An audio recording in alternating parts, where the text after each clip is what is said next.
saat kapal-kapal perang Amerika berpatroli di Karibia, pasukan khusus Venezuela justru melangkah diam dengan perangkat militer buatan Cina, mulai dari radar, drone, hingga rudal yang kini menjadi tulang punggung pertahanan Caracas. Sebuah ironi pahit, negara yang pernah dipatahkan sanksi Barat sekarang justru bangkit lewat teknologi dari Timur. Laporan intelijen AS yang bocor bahkan memperlihatkan Maduro meminta dukungan penuh kepada Beijing, Moskow, dan Teheran untuk menahan tekanan Washington. Karena itu muncul pertanyaan besar, apakah semua ini hanya manuver politik atau pertanda lahirnya poros militer baru yang menantang Amerika di halaman belakangnya sendiri? Tetap bersama saya, karena jejak Cina di Venezuela ternyata jauh lebih dalam dari yang dibayangkan. Selama 5 dekade, relasi Beijing-Caracas tumbuh dari diplomasi formal menjadi kemitraan yang hampir menyentuh seluruh aspek negara. Setelah kunjungan Maduro ke Cina pada September 2023, keduanya menyegel serangkaian perjanjian yang mengikat. Cina berjanji membela kedaulatan Venezuela, sementara Caracas mengafirmasi prinsip Satu Tiongkok, serta mendukung proyek Sabuk dan Jalan. Pada peringatan 50 tahun hubungan diplomatik Juni 2024, Xi Jinping dan Maduro saling mengucap selamat, menandai fase baru kolaborasi di berbagai sektor strategis. Tak berhenti pada bantuan kemanusiaan, Cina juga membantu Venezuela mengembangkan teknologi komunikasi dan sistem anti-intelijen. Bahkan Maduro pernah menyombongkan ponsel Huawei pemberian Xi sebagai bukti bahwa dirinya tidak dapat disadap oleh Barat. Langkah ini menjadi simbol perlawanan di tengah tekanan sanksi Amerika Serikat. Berbeda dengan Rusia yang kerap ikut memainkan dinamika internal, Beijing memilih sikap non-intervensi. Mereka menjaga hubungan dengan semua kubu politik di Caracas tanpa menekan atau memihak meskipun krisis domestik sedang memuncak.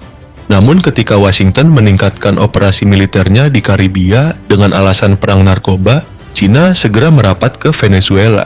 Bersama Iran dan Rusia, mereka mengutuk langkah HLCS sebagai tindakan yang merongrong kedaulatan negara itu.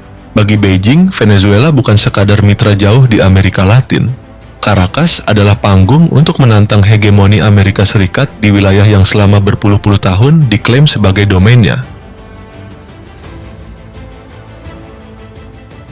Setelah memahami bagaimana hubungan Beijing dan Caracas semakin mengental, pertanyaan berikutnya pun muncul. Seberapa dalam sebenarnya Tiongkok telah mempersenjatai Venezuela di tengah tekanan militer Amerika Serikat?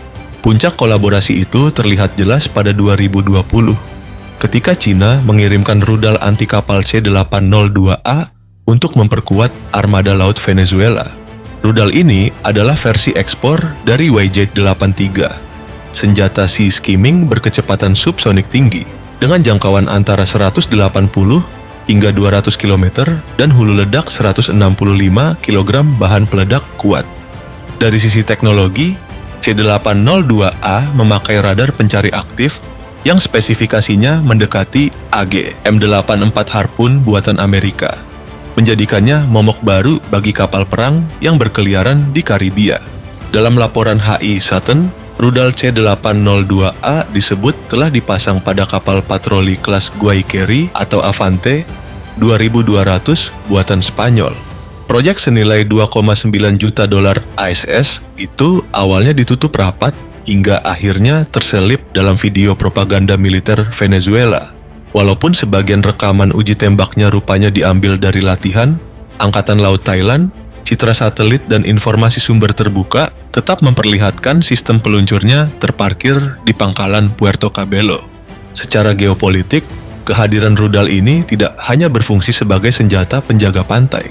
C-802A menjadi tanda bahwa Caracas berani menantang dominasi maritim Amerika Serikat.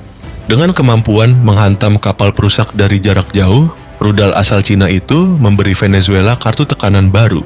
Pesan keras bahwa meski dibungkam sanksi dan diguncang ekonomi, mereka tetap mampu mengusik Washington lewat teknologi dari timur.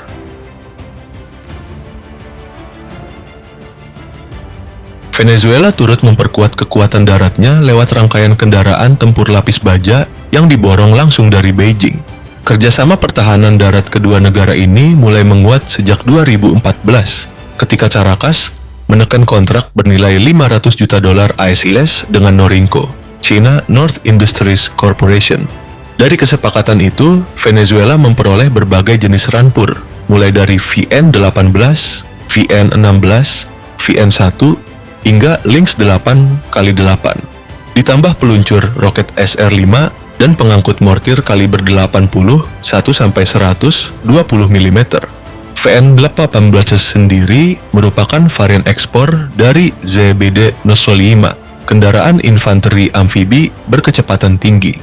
Dengan mesin 590 horsepower di darat dan 1580 horsepower saat beroperasi di air, VN-18 bisa melaju sampai 25 km per jam, menjadikannya salah satu wahana tempur amfibi tercepat di dunia. Persenjataannya pun lengkap, meriam otomatis 30 mm, senapan mesin koaksial 7,62 mm, serta rudal anti-tank HJ-73C dengan daya jangkau 5 km. Di sisi lain, VN-19 menjadi versi ekspor tank ringan amfibi ZTD-05, dilengkapi meriam 105 mm yang mampu menembakkan APFSDS, HIT, hingga rudal berpemandu laser buatan Cina yang dikembangkan dari rancangan Rusia 9M117 Bastion.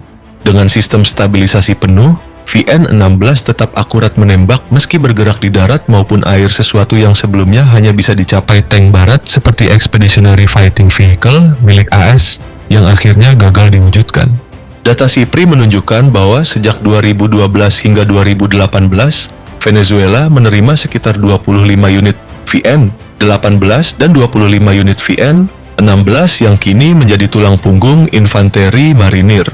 Dalam parade militer 5 Juli 2018, kedua jenis rampur itu muncul perdana di Caracas bersama kendaraan Lynx 8x8, sebuah wahana amfibi serba medan dengan kecepatan 45 km per jam dan kapasitas muatan 600-900 kg yang kini digunakan unit komando khusus.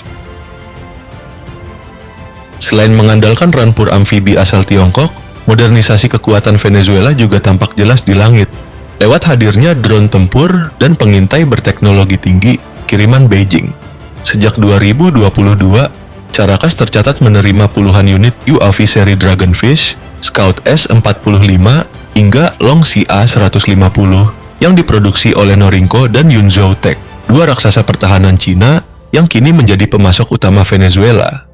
Dragonfish sendiri merupakan drone VTOL yang mampu menjalankan misi pengintaian, intelijen, hingga serangan ringan. UAV ini punya ketahanan terbang 179 menit, kecepatan sekitar 85 km per jam, serta jangkauan lebih dari 45 km yang bisa diperluas memakai repeater. Dengan sistem kontrol otomatis dan sensor IOMW-IR multisensor, performanya kerap disandingkan dengan UAV taktis Amerika seperti Scan Eagle maupun RQ-20 Puma. Di luar Dragonfish, Beijing juga mengirim Scout S-45, drone pengintai menengah dengan jangkauan 250-350 km, serta Cavalry A-150, sebuah UAV serang besar dengan radius tempur mencapai 500 km.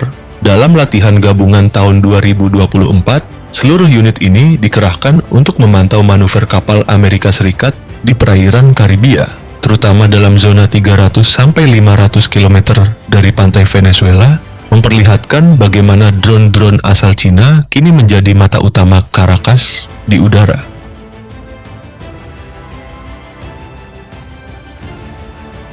Tidak hanya di bidang UAV, kerjasama pertahanan udara antara Venezuela dan Cina juga tampak jelas dari pengadaan pesawat militer serta jet latih tempur yang kini mengisi langit Caracas.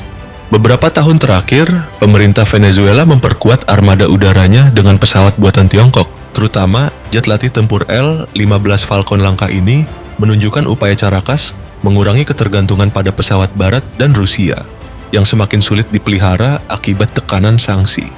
Hongdu L-15 Falcon sendiri adalah jet bermesin ganda yang mampu melesat hingga Mach 1,4, dibekali full authority digital engine control dan sistem avionik modern, memungkinkan pelatihan untuk pilot generasi tempur 4+.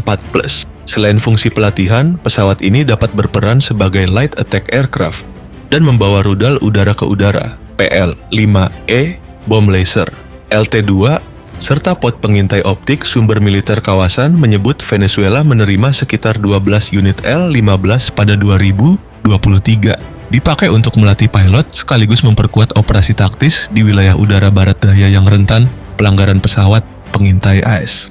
Di luar itu, Venezuela juga mengoperasikan 8 pesawat angkut Shaanxi YK-48 varian Cina dari Antonov An-12D yang telah aktif sejak 2017 untuk misi logistik dan pengiriman bantuan kemanusiaan ke Karibia serta Amerika Tengah. Dengan kapasitas membawa 20 ton kargo dan jangkauan lebih dari 5.600 km, Y-8 memberi Venezuela kemampuan mobilitas strategis tanpa harus bergantung pada pesawat Amerika seperti C-130 Hercules.